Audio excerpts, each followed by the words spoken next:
Les forces de défense et de sécurité de Côte d'Ivoire viennent de produire une déclaration sur les casques bleus de l'ONUCI, dont 2000 sont déployés en ce moment même à Bouaké. Ces casques bleus commandés par le Coréen Choi, représentant de l'ONU en Côte d'Ivoire, sont déterminés à attaquer Abidjan avec l'appui des rebelles. Le chef d'état-major des armées, le général Philippe Mangou, demande à ses hommes de veiller au grain et de fouiller tous les véhicules de l'ONUCI sur tous les corridors. La déclaration des forces de défense et de sécurité est lue par le colonel-major Babrigo Hilaire. Selon des renseignements dignes de foi, en provenance de la zone dite Sieno, occupée par les forces nouvelles, renseignements en possession de l'état-major des armées, 2000 casques bleus auraient été débarqués à Bouaké ces derniers temps en vue d'être projetés sur Abidjan, avec pour mission de s'attaquer aux institutions de la République de Côte d'Ivoire. La même source révèle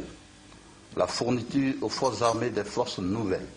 en nombre important, de véhicules de type 4x4 à partir d'un pays voisin du Nord, destinés également à être convoyés dans la partie sud du pays par le biais de l'ONUCI. Pour ce faire, ces véhicules seraient en train d'être peints aux couleurs onusiennes dans un garage au quartier Gonfreville à Bouaké, précise cette source. L'objectif est clair.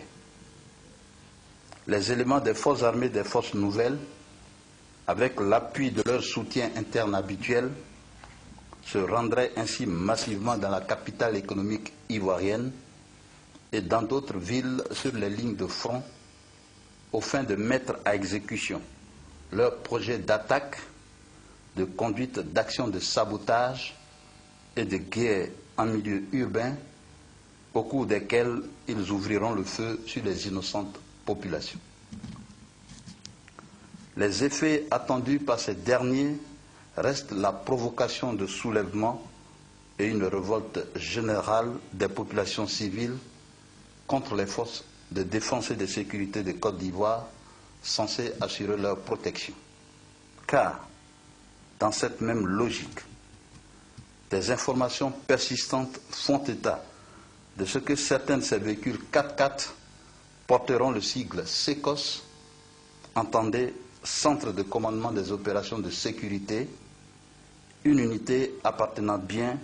aux forces de défense et de sécurité de Côte d'Ivoire. Face à de telles manœuvres de basse inspiration, les forces de défense et de sécurité de Côte d'Ivoire assurent les vaillantes populations ivoiriennes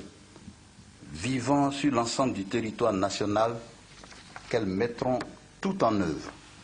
pour identifier ces véhicules et faire ainsi barrage à ces ignobles actes de perfidie. Les forces de défense et de sécurité de Côte d'Ivoire invitent par conséquent ces braves populations à garder leur sérénité. Le général de corps d'armée Philippe Mangou, chef d'état-major des armées, a alors instruit toutes les patrouilles et autres postes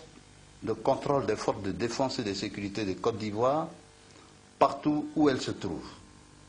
de procéder désormais avec rigueur et fermeté aux fouilles des véhicules de l'ONUCI frappés du sigle UN. Que Dieu bénisse la Côte d'Ivoire, faite à Abidjan le jeudi 20 janvier 2011.